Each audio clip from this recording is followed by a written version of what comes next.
Caos, destruição e estragos irreparáveis. Uma centena de mortes, desaparecidos e uma sociedade atônita sem saber como agir.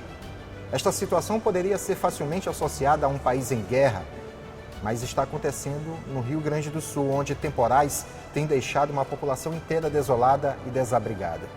No Maranhão, famílias enfrentam uma situação semelhante devido às fortes chuvas e vossorocas, que são deslizamentos de terra em áreas altas, obrigando centenas de maranhenses a deixarem suas casas para evitar de serem engolidos junto com elas. Estes eventos são consequências das mudanças climáticas e da negligência humana em relação ao cuidado com o planeta. Diante dessas situações, o que pode ser feito para tentar amenizar os problemas? Por que a natureza parece se voltar contra a humanidade? O que dizem os especialistas sobre os recentes fenômenos? E como as pessoas podem manter a esperança diante de tais catástrofes? É o que vamos debater hoje no Contraplano.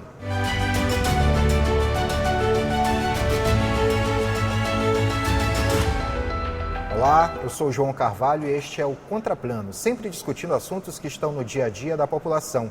Hoje vamos debater sobre a adaptação às mudanças climáticas. Para esta conversa recebemos o pesquisador e analista em meteorologia da Secretaria de Estado de Meio Ambiente, Felipe Freitas. E a professora doutora em Direito Ambiental e diretora da Virtu Ambiental, Isabela Pires. Eu vou começar essa nossa conversa falando logo com você, Felipe, porque para falar sobre adaptação é preciso primeiro entender o que está acontecendo. Então, eu queria que você falasse primeiro o que são essas mudanças climáticas do ponto de vista científico. Certo. As mudanças climáticas, no que diz respeito à parte técnica, tem a ver com aquilo que a gente observa no aumento da temperatura, né, nas chuvas acima da média. Se falando de mudanças climáticas, por exemplo, nós temos variações, nós temos médias climatológicas que são atualizadas a cada 30 anos, né? E a gente observa, trazendo para o nosso cenário do Maranhão, se tratando de estado do Maranhão, a gente só observa esses valores aumentando a cada dia, né? Para vários municípios. Aqui, por exemplo, nós temos o monitoramento de municípios nas 5 mesorregiões do estado, e o que a gente observa é justamente isso, o aumento da temperatura e o aumento desses índices pluviométricos. E ainda falando contigo, em relação às consequências, né, dessas chuvas que caem normalmente de forma mais intensa entre o final de fevereiro até ali final de maio, início de junho, essas consequências podem ser previstas anteriormente, até como forma de alertar a população sobre cuidados que devem ser tomados? Sim, podem sim. O estado do Maranhão, nós temos a sala de situação da Secretaria de Estado do Meio Ambiente, onde é feito o monitoramento hidrometeorológico do estado do Maranhão 24 horas por dia. Nós temos especialistas das mais diversas áreas, meteorologia, hidrologia. Então, esses fenômenos, a equipe técnica consegue prever com um intervalo de mais ou menos 3, 4 meses, por exemplo. Nós estamos saindo agora do fenômeno El Niño, né, que a gente presenciou aumento de temperatura. No início do ano, a equipe já havia sinalizado, né, para as demais secretarias do Estado, porque a questão do El Niño ele acaba impactando os diversos setores do Estado, desde a infraestrutura, da agricultura. Então, esse centro de monitoramento ele é projetado com a equipe técnica justamente para fazer esse monitoramento e alertar, e ajudar nas políticas públicas do nosso estado do Maranhão. Certo. Isabela, as mudanças climáticas não são uma realidade local, é global. Sim. O que se vê aqui de Vossoroca, no Maranhão, os alagamentos no Rio Grande do Sul, vez por outra nós vemos as tempestades, temporais, ciclones na América do Norte, né? Tempestades de neve, Europa, Ásia.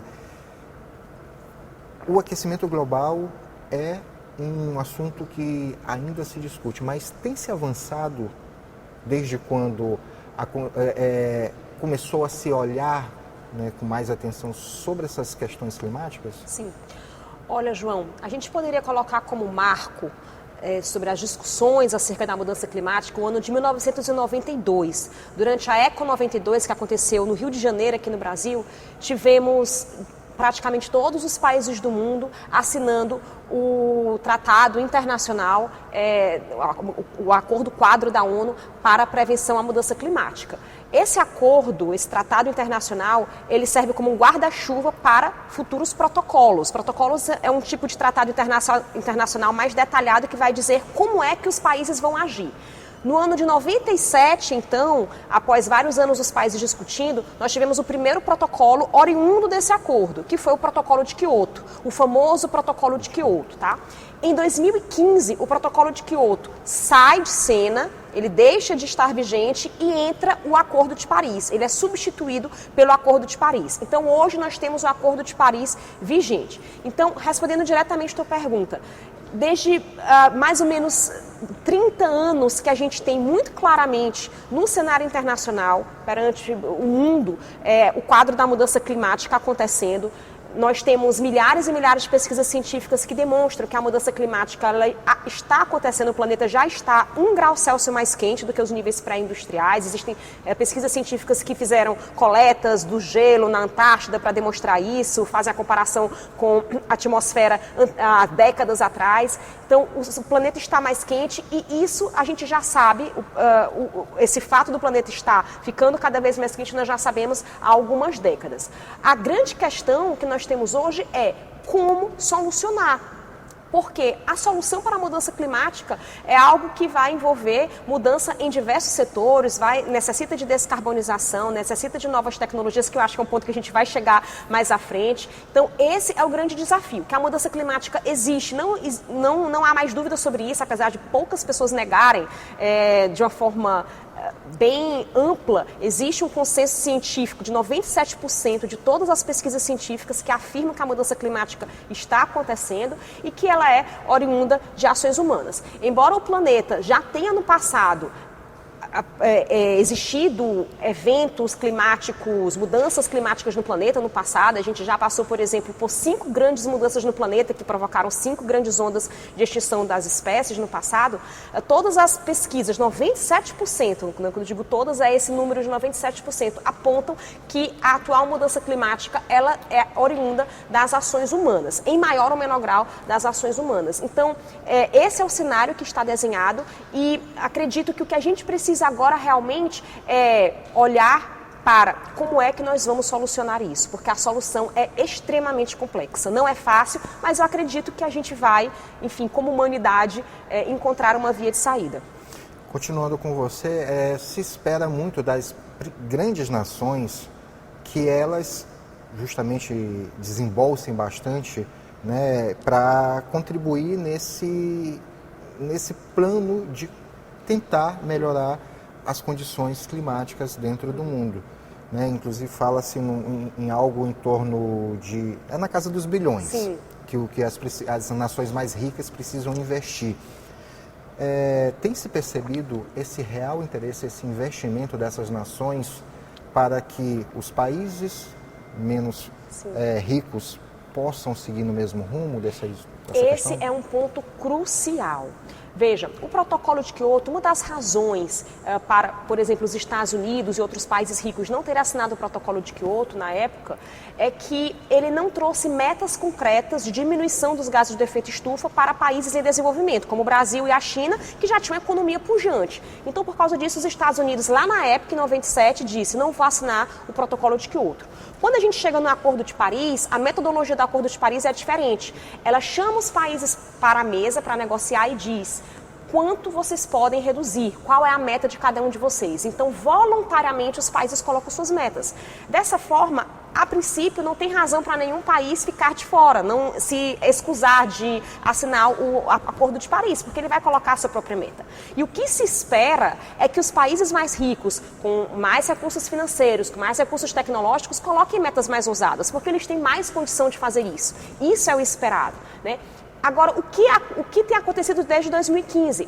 As metas voluntárias que cada país coloca não têm sido ousadas o suficiente. A gente precisa de metas mais ousadas. E aí o Acordo de Paris até previu que no início as metas não seriam tão ousadas. Sendo voluntárias, os países vão devagarinho colocando metas não tão ousadas assim. E aí, para resolver isso, o próprio acordo previu-se que a cada 5 anos vai ter uma revisão de cenários. Então os países são chamados novamente à mesa para negociar a cada 5 anos. E o que se espera é que, com o agravamento da mudança climática, a população desses países pressione seus líderes globalmente, cada vez mais os países ricos, com melhores condições tecnológicas e financeiras, fiquem pressionados a contribuir para a transição energética, por exemplo. Porque entra em discussão também a questão da mudança climática, ela não é apenas uma questão ambiental, ela é uma questão social, geopolítica. Entra em discussão o fato de que existem ainda muitos países do mundo que precisam se desenvolver socioeconomicamente, existem ainda milhões de pessoas que não têm acesso à energia elétrica, por exemplo. Apesar da Índia ser um país em desenvolvimento, a gente ainda tem muitos indianos sem acesso à energia elétrica, e essas pessoas precisam ter acesso à energia elétrica. A gente não precisa ir para a Índia, podemos falar do Maranhão, que a gente ainda é, no Brasil, por exemplo, um dos estados de menor IDH. A gente ainda tem boa parte da população do Maranhão vivendo em condições ainda de carência socioeconômica. Então, essas pessoas precisam ter mais acesso a recursos. E isso, invariavelmente, coloca mais pressão no planeta, sim. Porém, a gente não pode impedir essas pessoas de terem acesso à energia, de terem acesso a bens básicos. O que a gente precisa é fazer com que os países mais ricos banquem mais, façam transferência de tecnologia, coloquem dinheiro nos fundos internacionais. O próprio Acordo de Paris prevê um fundo internacional que ainda não está longe de ser cumprido. A verba prevista para esse fundo está longe de ser atingida. Foi previsto 100 bilhões, a gente não tem nem 5% desses 100 bilhões nesse fundo. E a gente precisa que esses países, então, banquem essa transição, porque se isso não acontecer, se a gente colocar responsabilidades iguais para todos os países, a gente vai ter pessoas ainda vivendo numa situação de muita pobreza socioeconômica. Então a gente tem que ter essa ponderação. Ao mesmo tempo, todos os países, sim, inclusive aqueles em desenvolvimento como o Brasil, têm que buscar cada vez mais melhores tecnologias. Apesar da gente ser um Estado que precisa ainda se desenvolver urgentemente, todas as pessoas que aqui atuam, as empresas, as instituições, o governo, precisa sim buscar cada vez mais uma excelência tecnológica, uma excelência de gestão ambiental, isso sempre. Agora, o que a gente não pode é prescindir, abrir mão do desenvolvimento socioeconômico, porque a nossa população precisa disso. E os países ricos precisam pagar mais essa conta. Certo. Felipe, queria tratar contigo agora de forma técnica também, a respeito do cenário que existe, né, e a possível continuidade de cenário, até para que a gente chegue no tema que é justamente de adaptação. As pessoas precisam saber o que está acontecendo e que forma que pode ficar a localidade onde elas residem. Então, como nós já falamos aqui em relação à parte mais oeste aqui do estado, onde está situado o município de Buriticupu, por exemplo, que é muito citado por conta justamente das vossorocas, e aí eu quero pegar esse exemplo. Em relação a essa localidade, a gente percebe que cada vez mais, cada ano, né, as vossorocas acontecem parece que uma força maior, né, e é possível dizer que se não houver uma intervenção humana ali naquela região, ou vai continuar acontecendo esse tipo de situação, ou, independente de uma ação humana, vai continuar sendo uma realidade para aquela população? Lá em Buriticupu, no início do ano, a equipe da SEMA esteve fazendo essa vistoria em loco, com imagem de drone. Nós fizemos o levantamento pluviométrico ali dos primeiros meses do ano para a região. Buriticupu é uma região ali que sofre influência ali da região amazônica, né? Então os índices pluviométricos são os maiores do estado do Maranhão. Aquele problema todo do município de Buriticupu, a gente verificou que é problema estrutural, é a questão da drenagem, que é toda direcionada para aquela região das maiores vossoroca ali de 60 metros. Né? Então, a questão é a intervenção mesmo do governo, o problema estrutural é resolver toda essa questão e a chuva vai continuar. Né? A tendência, o que a gente observa, falando de mudanças climáticas, é o aumento dos índices pluviométricos. Então, são políticas públicas que têm que ser implantadas naquela região para resolver esse problema. Certo. Isabela, eu vou voltar a conversar contigo, porque eu quero agora tratar a respeito de uma outra questão, que depois eu vou de certa forma, tratar novamente com o Felipe, mas eu quero falar contigo a respeito da questão da justiça climática, o racismo ambiental. Mas eu só vou formular a pergunta depois do nosso intervalo, porque é momento do nosso primeiro intervalo aqui no Contraplano. Já voltamos com a nossa conversa.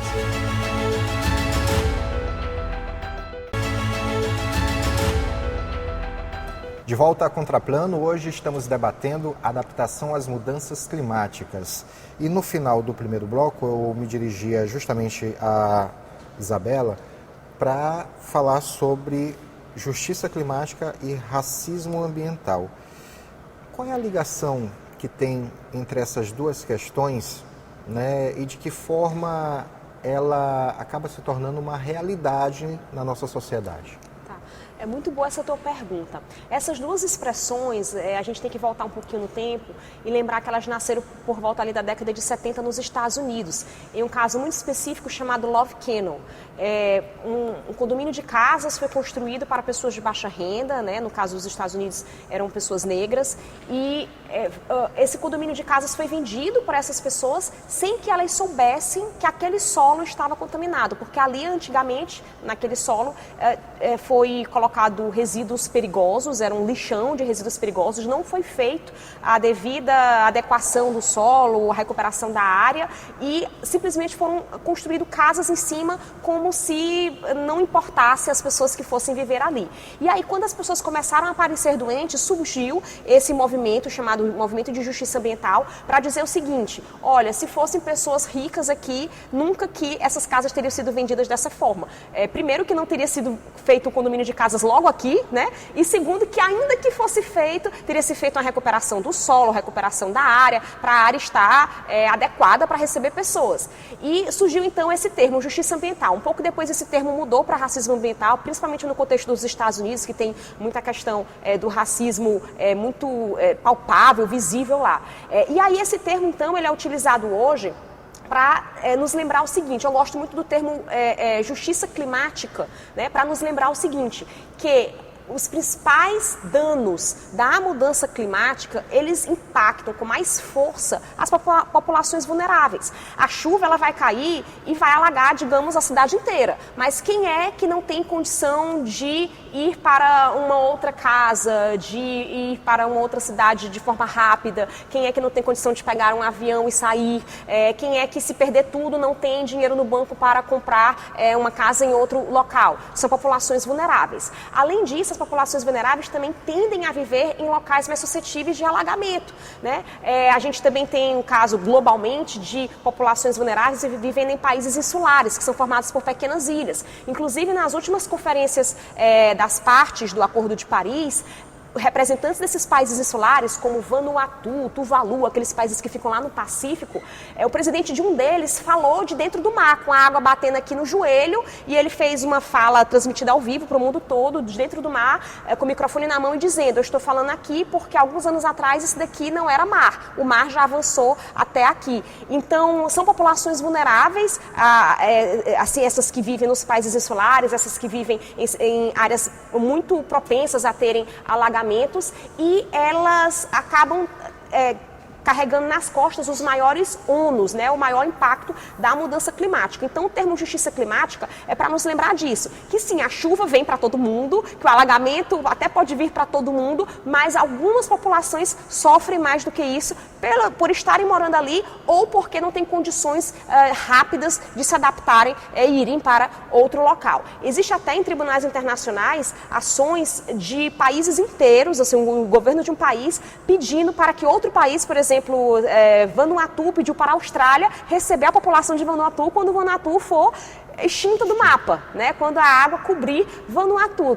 É claro que é uma ação simbólica, não sei se ela vai ser realmente um dia julgada, mas nos leva a lembrar que existem inteiras populações que podem ficar sem casa. E aí a ONU calcula que se a mudança climática não for combatida, 2 bilhões de pessoas serão refugiados ambientais nas próximas décadas. Então a mudança climática, ela não é um problema só ambiental, muito longe disso. Como eu falei antes, ela é um problema social, um problema geopolítico, porque imagina o que são 2 bilhões de pessoas sem ter para onde ir. Essas pessoas vão virar refugiados, vão bater na porta de outros países, isso vai aumentar casos de xenofobia, isso vai gerar conflitos, isso é o estopim, né, para um caos social.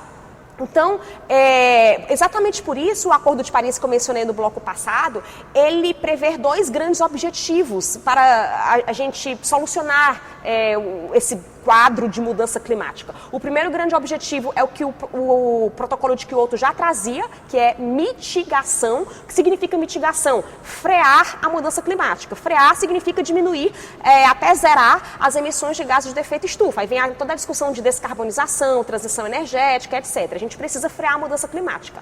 Agora, mesmo que a gente adote todas as medidas para frear a mudança climática, ela já está acontecendo. A prova aqui do alagamento no Rio Grande do Sul. O planeta já está a 1 grau Celsius mais quente. E mesmo que se a gente parasse de emitir gases de efeito estufa hoje, o planeta continuaria esquentando durante algumas décadas. Então a gente precisa também se adaptar. Aí vem o segundo objetivo. Precisamos de mitigação e precisamos de adaptação. A gente precisa que nossas cidades sejam mais resilientes, tenham menor drenagem pluvial. A gente precisa de verbas para combate à emergência, para a sala lá onde o Felipe atua. Essa sala precisa estar sempre bem equipada com recursos humanos. A gente precisa de verbas para resgate de pessoas. A gente precisa ter toda uma estrutura de adaptação para isso.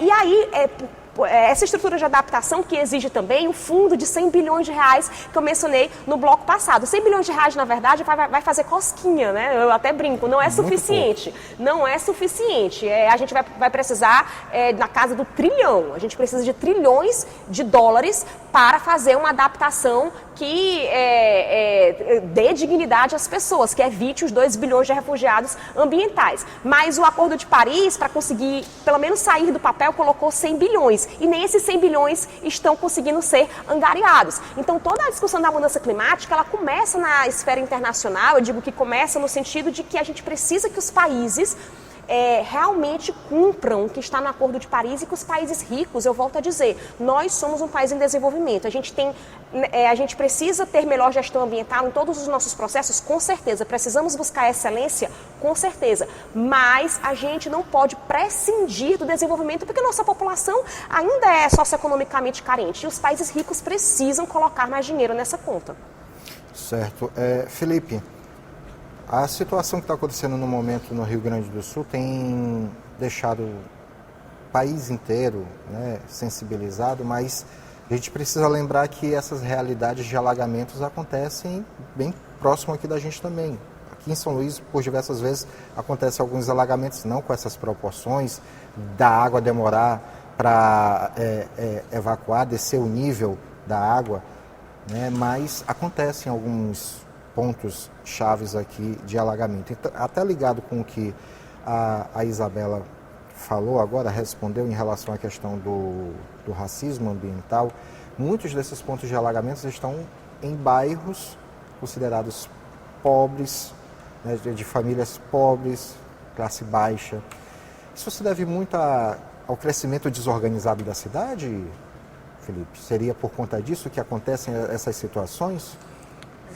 Nós fizemos um trabalho recentemente na Secretaria de Estado do Meio Ambiente, onde a gente começou desenvolvendo aqui na capital, São Luís. Nós fizemos um mapeamento das áreas de risco, na época tinha mais de 60 pontos de área de risco em São Luís, onde nós observamos escola do município, escola estadual, para a gente tratar do tema, né, a questão de mudanças climáticas, levar a temática para os alunos. Na oportunidade, nós ensinamos, fizemos uma oficina de confecção de pluviômetros artesanais, né, ali através de garrafas PET. A gente ainda precisa de vários pontos de monitoramento não só em São Luís, mas no estado em geral, né? E na oportunidade a gente fala de mudanças climáticas, a gente fala do descarte irregular ali do resíduo, então tudo isso acaba ocasionando a questão do alagamento, né? A questão morar. Por exemplo, a palestra temática era tão interessante que a gente observava um primo que tinha o amiguinho dele, ou então outra pessoa que, meu primo, meu irmão mora em área de risco, eu vou levar, já pedia ali o assunto, né, para falar, levar o pluviômetro para fazer esse monitoramento. Choveu mais de 50 milímetros em uma hora, então é para ficar em estado de alerta. Então, a gente viu que saiu daqui de São Luís, nós fizemos essa palestra em mais de 40 municípios, então o feedback, o retorno ali dos alunos, a gente começou com aluno, né? Só que depois disso a gente começou a fazer na Universidade Estadual, Federal e em outros municípios também. Então, falar que a questão do que a gente sofre de enchente, de alagamento, não é questão apenas estrutural, mas também de conscientização da população, é de suma importância, né? Porque nós não temos essa temática ali incorporada na escola, né, como disciplinas. A gente recebe convite como sala de situação. Algumas escolas ela tem ali essa temática, todo o período ali de mês de março, junho, mais ou menos, tem as disciplinas eletivas. Assim, o que me incomoda é porque é algo que a gente vai falar ali só um mês, né? E o interessante é falar de mudanças climáticas, falar de meio ambiente, principalmente do que acontece não só aqui no estado, mas em todo o país, em todo o mundo. Tinha que ser algo ali mesmo para falar o ano todo, né? Pro aluno já chegar e levar para casa. Então isso a gente faz ali a minha esperança, eu acho que a esperança de todos é fazer esse trabalho de formiguinha, mas a gente colher bons frutos no futuro. Até porque se espera muito mais das novas gerações, né, o futuro do planeta, porque a geração, por exemplo, dos 40 em diante não soube, muitas pessoas falam isso, nós não soubemos cuidar do planeta. Pelo menos tentemos amenizar a situação para que as novas gerações possam cuidar melhor. É mais ou menos nesse rumo, né, Felipe? Exatamente. Essa é a proposta, essa é a ideia, né? É a gente preparar essa nova geração para seguir cuidando do nosso planeta e a gente não sofrer muito, como a Isabela falou, 1 grau acima, né? Parece pouco, né? 1 grau, mas faz muita diferença, né?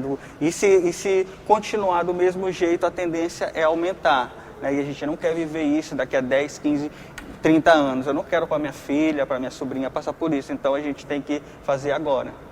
Certo. Isabela, vou puxar aqui uma reportagem que eu vi, que eu achei muito interessante e que demonstra mais ou menos a forma como se trata politicamente essas questões ambientais. Foi uma reportagem de um site grande nacional que falou que desde 2015 já se falava nas possíveis consequências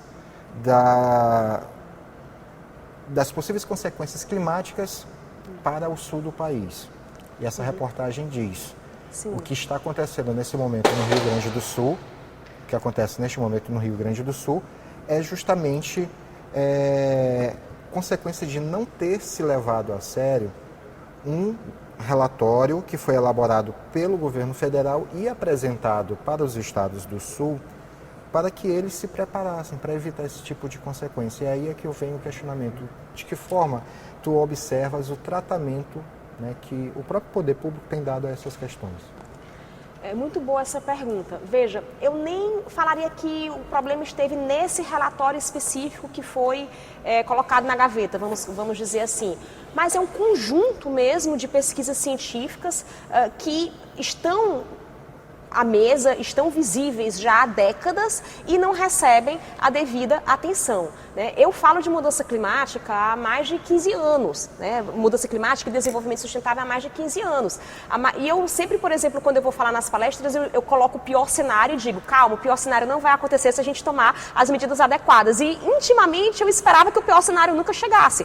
Quando eu vi as enchentes no sul, eu pensei, nossa, o pior cenário chegou, sabe? E eu realmente esperava que a gente agisse antes disso. Então eu não diria que foi um único relatório que é o responsável responsável pela catástrofe, a calamidade que está acontecendo no Sul. Não é um único relatório, é um conjunto de pesquisas científicas dos últimos anos, eu diria das últimas décadas, que têm sido negligenciados, né?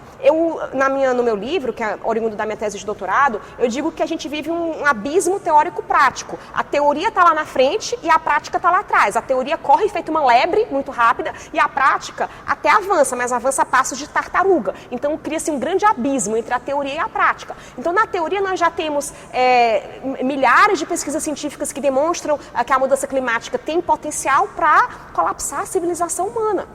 Ela tem esse potencial se não forem tomadas medidas adequadas. Eu acredito que a gente ainda tem tempo. A gente ainda está dentro da janela. Salvar. Ainda é possível, estamos dentro da janela. Mas a gente precisa tomar as medidas adequadas, né? E aí, por que a prática é tão vagarosa? Porque é difícil tomar as medidas adequadas. Porque isso vai envolver transição energética, vai envolver mudar diversos setores da economia que são lentos mesmo para mudar. Porque a gente não pode, por exemplo, de uma hora para outra, fazer mudanças que vão provocar um aumento do preço dos alimentos.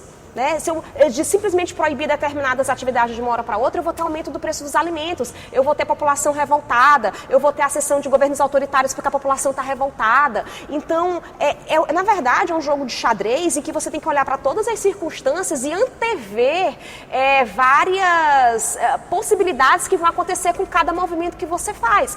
Então, sobre a transição energética, a gente tem que fazê-la com certeza absoluta, ela tem que ser acelerada com certeza absoluta, mas isso não pode acontecer de uma forma irresponsável, de uma forma que vai provocar aumento do preço dos alimentos, né? A gente não pode simplesmente agora dizer, eu vou proibir essa determinada atividade, vou proibir as pessoas de ligarem um carro, porque os carros são a gasolina. Como é que a gente vai, em 24 horas, mudar todo o nosso transporte?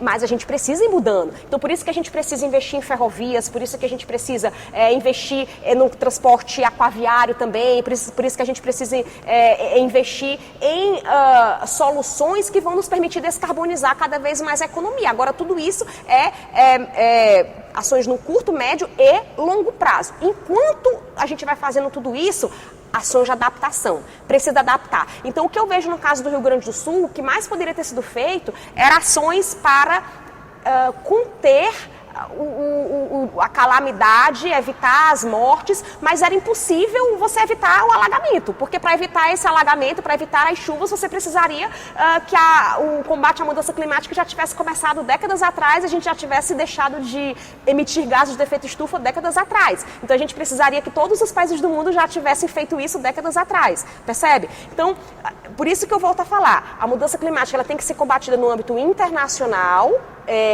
de onde a gente parte a solução e depois vem sendo trazida para os âmbitos nacionais e locais. Nos âmbitos nacionais e locais, a gente precisa de melhor gestão, de melhores tecnologias, precisamos da iniciativa privada como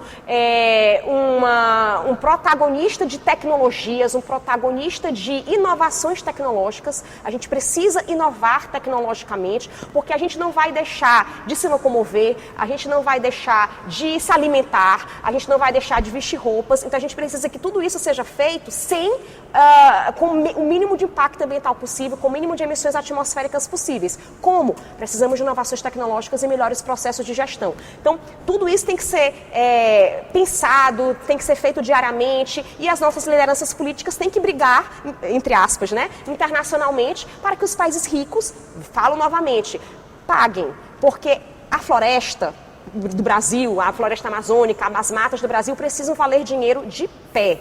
E elas vão valer dinheiro de pé se existirem tratados internacionais, se existir dinheiro dos países ricos entrando aqui, porque quando as florestas estão de pé, isso tem ligação direta com o combate à mudança climática, tá? A floresta ela funciona como sumidouro de carbono, ela capta carbono da atmosfera e, portanto, ela neutraliza, né, de certa forma, as emissões de carbono que ainda estão acontecendo. Mas aí, para a floresta valer dinheiro de pé, a gente precisa que alguém pague essa conta. E os países ricos precisam colocar dinheiro nisso. Certo. Vou voltar a falar com o Felipe, a gente vai fazer um pouquinho de previsão do tempo, tá bom, Felipe? Tudo bem. Mas daqui a pouco, depois do nosso intervalo, porque nós vamos agora rapidinho ao intervalo e voltamos já com o último bloco do Contraplano.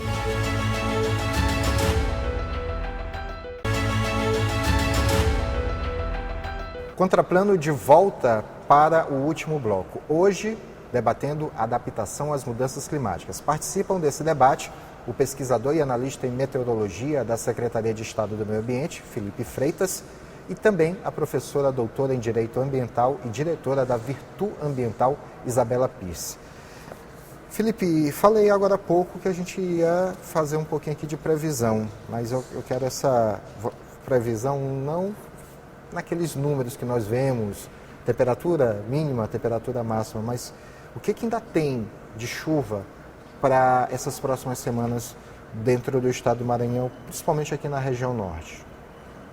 O estado do Maranhão, a região norte, por exemplo, o período chuvoso, nós estamos entrando num período de transição. O sul do Maranhão, por exemplo, já entrou na estiagem, né, que o período chuvoso do sul é diferente aqui do nosso. O sul, o período é de outubro até meados do mês de março, né? Então aqui o principal sistema meteorológico que rege as chuvas do norte do Maranhão é a zona de convergência intertropical. Ela já está na sua retomada, migração para o hemisfério norte, então nós teremos chuvas aqui mais concentradas ali no litoral mesmo, todo o litoral do estado do Maranhão, até o início do mês de março, mais ou menos. Depois disso, todo o estado do Maranhão já entra ali no período de estiagem. É o que nós temos de previsão assim, para os próximos dias, no máximo aí 15 dias, para o estado.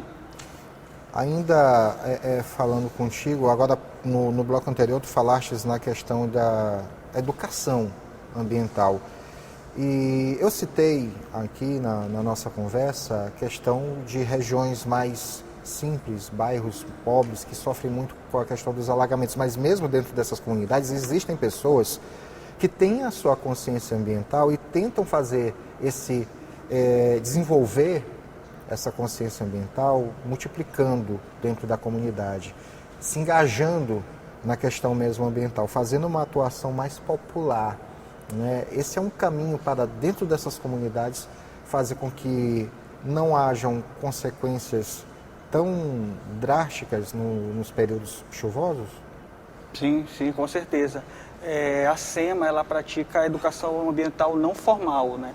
E quando a gente chega nessas comunidades, nesses municípios onde a gente encontra pessoas engajadas com a mesma temática, com a mesma visão, é muito importante, né? E a gente acaba ali treinando e deixando aquelas pessoas ali como facilitadores, né? Fazendo o nosso intermédio com essas populações e saber que a gente tem os braços em comunidades mais carentes, né, em municípios mais carentes, a gente tem esperança aí de tentar resolver, né, e tudo isso que nós estamos vivendo, né, às vezes o nosso boletim ali, como a gente adiantou, a SEMA, a gente faz todo esse monitoramento, mas a gente não vai lá para a TV falar. Imagina só uma região que já está sofrendo ali com enchente e inundação e a gente fazer uma previsão com um cenário aí de 100 milímetros nos próximos 3 dias, né? Então a gente prepara todo esse material, entrega para a Defesa Civil, a Defesa Civil de cada município tem pessoas ali qualificadas, assistentes sociais,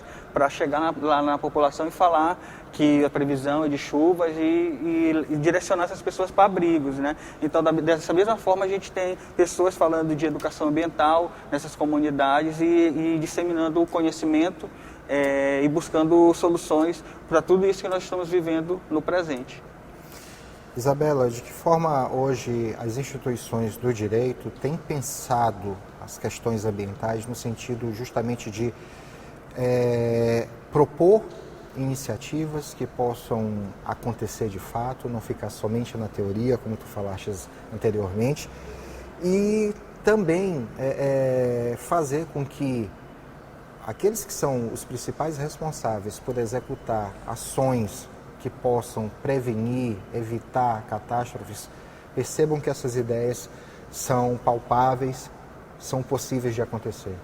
Sim, o direito, né? Eu sou uma jurista e transito tanto na área do direito como em outras áreas que têm relação direta com meio ambiente. E eu digo que o direito, ele não vai apontar a solução tecnológica, porque isso vai caber às engenharias, não vai fazer o laudo ambiental, porque isso cabe à biologia, mas o direito vai dizer como é que nós vamos pelas leis, né, regulamentar tudo isso, ou quando chegar no caso de uma ação judicial, se chegar no caso de uma ação judicial, como é que a gente vai tratar um caso concreto numa ação judicial. Eu gosto muito de pensar preventivamente. Então, como eu penso preventivamente, eu penso em leis, né? Eu não quero que chegue em ação judicial. Quando a gente fala de ação judicial, já é um caso concreto, aconteceu já algum impacto concreto que a gente está lidando. Então, penso preventivamente. Pensar nas leis, que é o trabalho do jurista também, pensar em como é que a gente vai, por exemplo, regulamentar as nossas ações para que a gente, de um lado,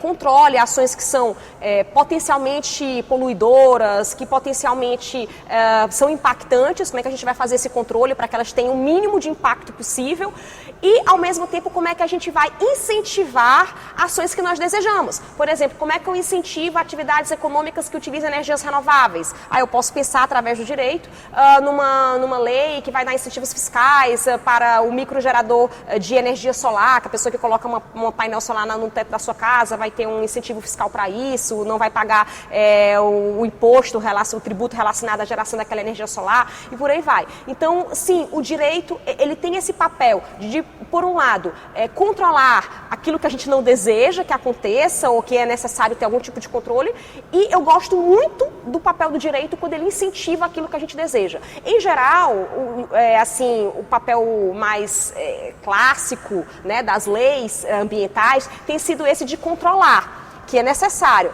Mas cada vez mais a gente tem visto que as melhores respostas têm vindo quando as leis incentivam aquilo que nós desejamos. Então, leis que vêm para incentivar a adoção de melhores padrões ambientais, de melhores tecnologias. Porque você incentivando, você deixa tanto a pessoa física, o particular, quanto uma empresa motivada para atender aquilo. Eu vou, por exemplo, adotar essa melhor tecnologia. A lei não me obriga, mas ela me dá um incentivo a adotar essa melhor tecnologia. E aí, existem muitas empresas que têm adotado as melhores tecnologias, melhores padrões, que têm conseguido certificações ambientais, melhorado seus processos com base nessas leis de incentivo. Então, eu acredito que o papel do jurista é esse. De um lado, controlar aquilo que tem que ser controlado através das leis, que é o papel clássico, mas eu reforço que cada vez mais a gente vai precisar de leis que incentivam melhores padrões, melhores ações e melhores tecnologias. Eu espero ver os advogados contribuindo muito mais na formulação de leis do que entrando com ações. Exatamente. Que é o que nós não queremos que chegue. Exatamente. Né? Pensando preventivamente, o que a gente precisa é de leis bem elaboradas. Né? Quando a gente já chega nas ações, que, claro, faz parte do papel do advogado, do jurista, mas é porque aí já aconteceu algum dano e a gente vai ter que tratar aquilo num caso concreto. Certo. Pessoal, a gente já está encaminhando aqui para o final dessa nossa edição do programa e eu quero agora abrir o espaço para que vocês possam fazer as suas considerações finais. E aí eu quero começar por ti, Felipe.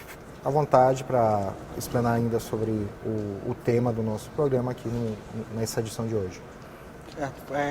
Agradecer a oportunidade de estar falando sobre mudanças climáticas com a profissional, com a Isabela, que domina muito bem o tema, e a gente trazer o conhecimento técnico, né, mostrar para a população e trazer também para a realidade do nosso estado, né, que a gente observa no Rio Grande do Sul, pode acontecer aqui no estado do Maranhão também. A gente tem um estado grande, né?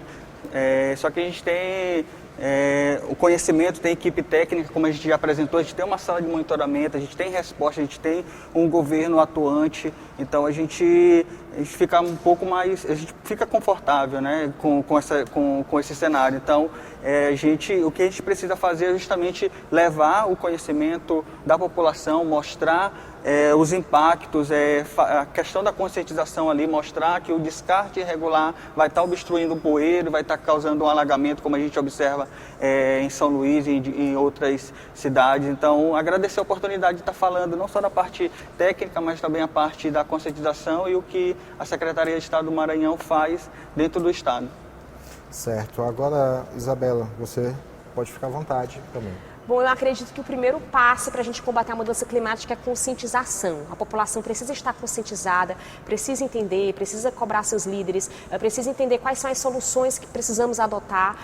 E a gente está aqui fazendo um momento de conscientização. Então, eu agradeço a você, João, a toda a equipe do programa pelo convite, por mais essa oportunidade de estar falando sobre o tema. Agradeço ao Felipe, que maravilhosamente aqui explanou a parte técnica da meteorologia. E eu fiquei super empolgada de saber que existe essa sala de controle, parecendo parece coisa de filme de Hollywood, uma sala de controle assim, onde as pessoas ficam vendo tudo. Então, é muito legal, Felipe, parabéns pelo trabalho de vocês. E a você de casa que está nos assistindo, o que eu quero deixar de mensagem para você nós estamos num momento, numa janela da humanidade que precisamos agir.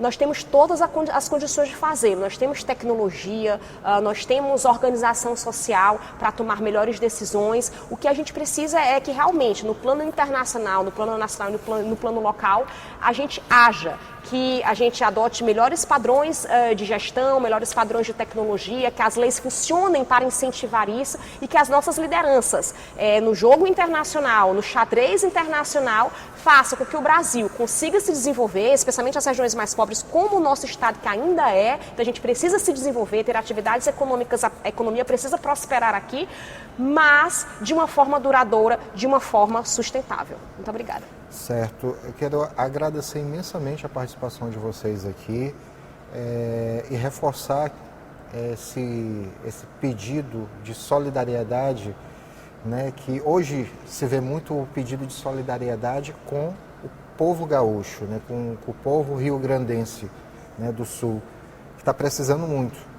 Não negamos de forma alguma que é necessário ajudar, contribuir com eles, mas é também preciso ter solidariedade com o meio ambiente, para que o que está acontecendo com ele não venha acontecer conosco também. Exatamente. Obrigado pela participação de vocês. Dessa forma, nós chegamos ao fim do programa de hoje. Tivemos a produção e direção da Aline Cantanhede.